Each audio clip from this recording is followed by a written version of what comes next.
Isang pinagpalang gabi po muli sa ating mga giliw na nakikinig, nanonood sa ating pong live YouTube, Mr. Kentry.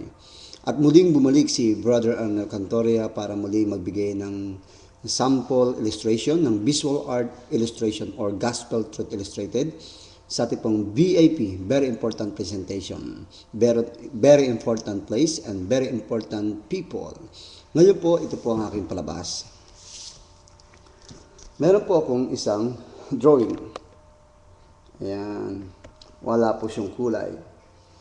Ayan. Siya po isang funny maker, nagpapasaya. Maraming sa mundo ang puno ng kasiyahan at nagpapasaya. Pero tingnan niyo po, ito po ay magkakaroon ng kulay sa inyong harapan. Tingnan niyo po, tatanggalin ko po ang picture o ang frame. Isa, dalawa, tatlo. Tatanggalin ko po. Maya-maya, unti-unti pong nagkakaroon ng kulay.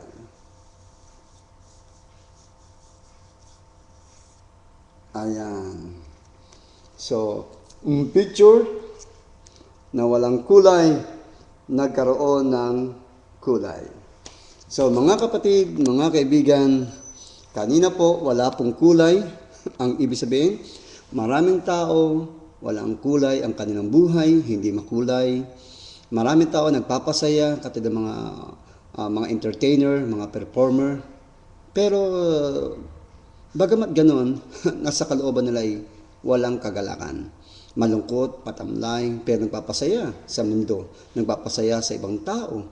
Pero alam niyo mga kaibigan, pag-angat ko, naging makulay. Ibig sabihin, naging makulay siya, natagpuan niya si Kristo. Nagtagpuan niya ang Diyos. Nagkaroon siya ng tamang relasyon sa Diyos. Nagbago ang kanyang buhay o imahin. Nagbago ang kanyang pagkaanyo. Naging colorful, naging meaningful, at naging kagamit-gamit, naging useful. At kung siya ay nagpapasaya, nakikita sa kanyang mukha o sa kanyang kilos at lumalabas sa kanyang bibig ang kagalakan galing sa Diyos. Kaya kaibigan, ibig sabihin, maski anong saya ng isang tao pag wala kay Kristo, hindi nagiging makulay. Maganda yung nagpapasaya ka sa iba't ibang klaseng pamamaraan, the way you talk, the way you act, na meron kang tamang relasyon sa Diyos, ito ay nagiging makulay, nagiging colorful.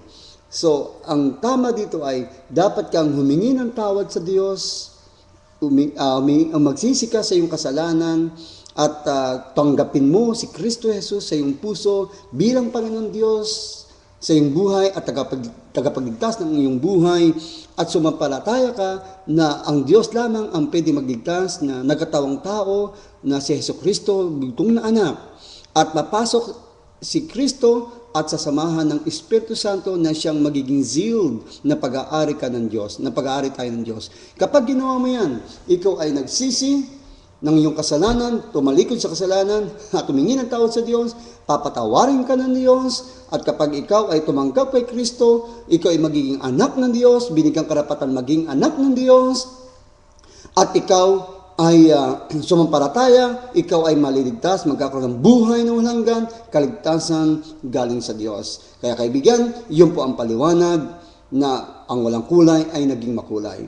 Magiging makulay ang buhay mo lamang kapag ikaw ay may tamang relasyon sa Diyos, at ikaw ay naglilingkod sa Diyos at sumasamba sa Diyos at nagpupuri sa Diyos, at ikay patuloy gumagawa ng mabuti, tumutulong sa manangailangan, at nagiging pagpapala, pagsubok, problema, suliranin, nagiging makulay ang iyong buhay. Dahil ang sikreto, pananampalataya sa pangako ng Diyos, at alam mong kasama mo ang Diyos. Maraming salamat. Minsan pa muli, naway napagbigay muli ng kasiyahan sa pamamagitan ng visual art illustration or gospel truth illustration, entertainment with enlightenment.